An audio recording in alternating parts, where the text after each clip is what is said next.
What's good, YouTube? I'm Zane Voller, back at it again in another banger. Today, I'm bringing you my most scripted of all scripted videos. I'm going to be reading you my final for my college essay that I wrote this summer. And guess what? It's going to be good, it's going to be great, and it's going to be valuable information.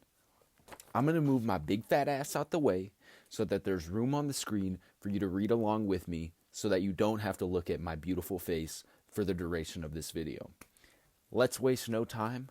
Let's get right into it. Here it is. Infinite Scrolling, a Youth Attention Grab Outbreak. By me, Zane Voller.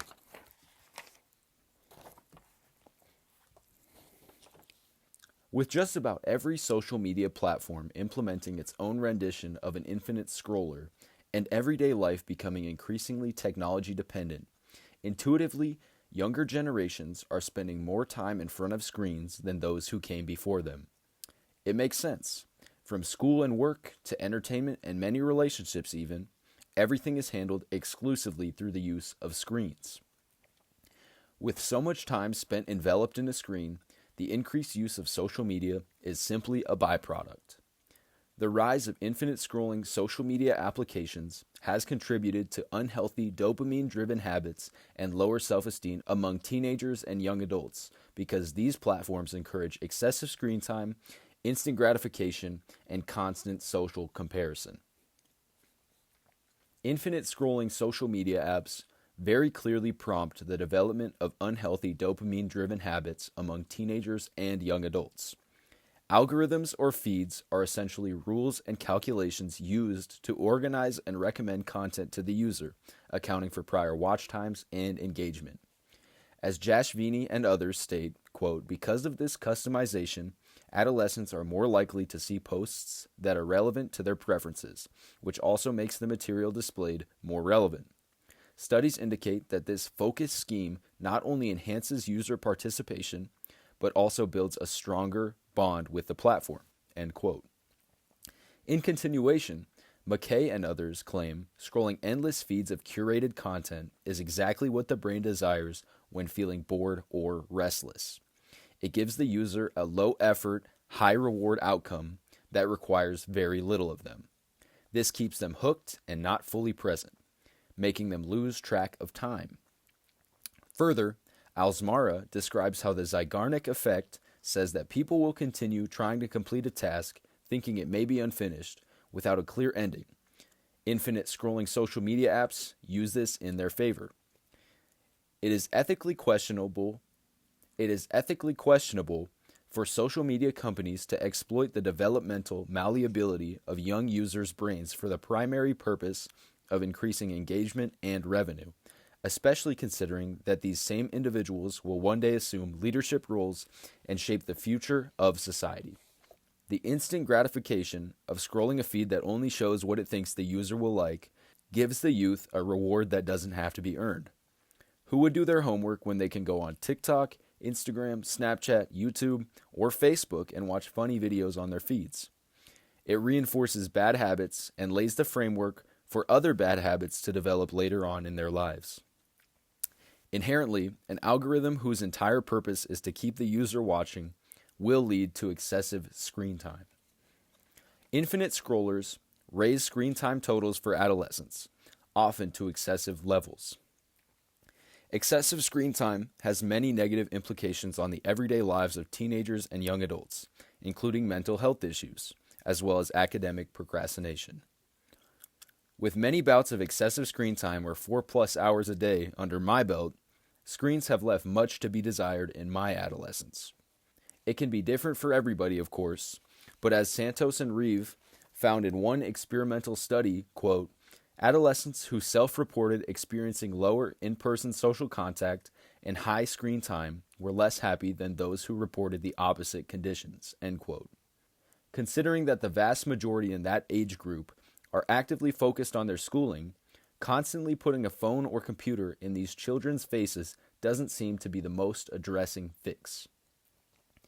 According to Alsmara, the overuse of social media, especially among those in school, makes it much easier to be distracted by low-priority tasks. In turn, procrastination of one's schoolwork becomes much more appealing. However, Alsmara continues by saying it should be noted that there was a study which suggests that, quote, while problematic social media use exacerbates procrastination, students with strong self-regulation skills may be able to counteract its effects, end quote. Then again, McKay and others argue that each new video presents a new opportunity for emotional excitement. Even though the user knows that that excitement won't come with every video, the idea that it might keeps them scrolling ever more. While the addictive nature of infinite scrolling can contribute to excessive screen time, the content users encounter during those hours is often equally concerning. Social media platforms expose adolescents to a constant stream of carefully curated images and lifestyles, increasing the likelihood of social comparisons that can negatively affect their self-esteem. Scrolling through carefully chosen and curated feeds exposes teens and young adults to unrealistic beauty standards and constant social comparison, both of which can lead to lower self-esteem. Social media presents the best versions of the person sharing online.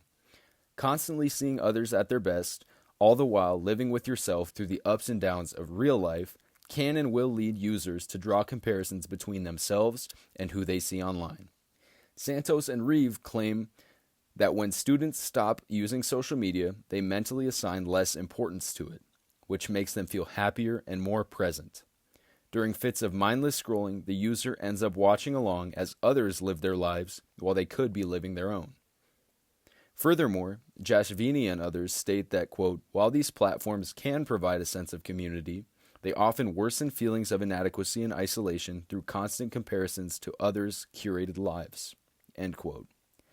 Content creators are known to put on their best front when the cameras are rolling, whether that be through the use of appearance-altering filters, generative AI, or even plastic surgery. Whatever the case may be, in young malleable minds, seeing model-level beauty as normalized can lead to self-doubt and unrealistic expectations of oneself. As Jashvini and others explain, social comparison invokes feelings of inadequacy, while peer pressure causes a need for approval from those around you, as they want conformity. These two put together create a cycle that keeps you coming back. This often leads to the user falling into what can be categorized as a flow or being hyper-fixated on scrolling.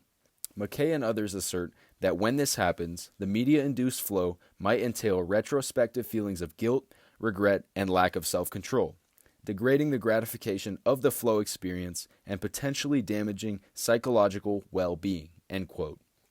Negative self-talk is one of the worst things for youth mental health, and this cycle prompts just that. Altogether, the effects of negative social comparison, excessive screen time, and academic procrastination cultivate an environment in which disregarding students' academic successes and ability to connect meaningfully with the world around them is made dramatically easier. What starts as entertainment and a way to let off some steam turns to a vicious cycle that keeps the user asking, "Am I good enough?" Infinite scrolling social media banks on the adolescent brain's lesser ability to discern signs of excessive screen time, instant gratification, and negative social comparison to increase the likelihood of unhealthy dopamine-driven habits and lower self-esteem. While it should be stated that social media can bring an aspect of community and connectivity to the lives of its users, the negative implications, especially for the youth, greatly outweigh these positive aspects. Connectedness and the ability to be constantly aware of things larger than oneself drive a hard bargain. But the youth's top priority should be their schooling and the learning of applicable life skills, not increasing their scrolling aptitude. It is pivotal that the parents of these younger generations take a step back and address the damage these apps can and will inflict in our youth. Set the screen time limits, get your kids off their social media, and put books in their hands. When Instagram and TikTok are the other options, they likely won't be doing it for themselves. Individuals at such a formidable age must live through real-world experiences and not watch other people live their lives on the internet. In the age where technology is becoming increasingly one with our lives, it is crucial for our youth to spend less time online and more time enjoying the wonders of the real world. And that's my essay, guys. I put a whole lot of work into this. I did a lot of research. I looked through a lot of different sources, and I'm very proud of what I was able to accomplish in writing. As you may know, I spend a lot of time journaling, a lot of time writing. I like to express myself through the written word. It helps me feel a little bit more intellectual, if that makes any sense. And I really wanted to share this because I feel so strongly about it, and I really do hate freaking scrolling. I'm going to make a whole other video about that, of why I'm such a hater of it. I'm going to go ahead and link all the sources that I used down below. I'm going to link the actual copy of my essay down below as well if you want to go ahead and read it for yourself. I don't have anything else for you today except this, so hopefully you were able to learn something, gather something. Hopefully it was some valuable information. That's my favorite thing to say on this here YouTube channel. Like, subscribe, comment, share. I had to make this to fulfill the promise I made in my Gen Z is antisocial video. Go ahead and watch that after this. I would greatly appreciate it. Thank you very much for watching. I'll see you in the next one. Bye.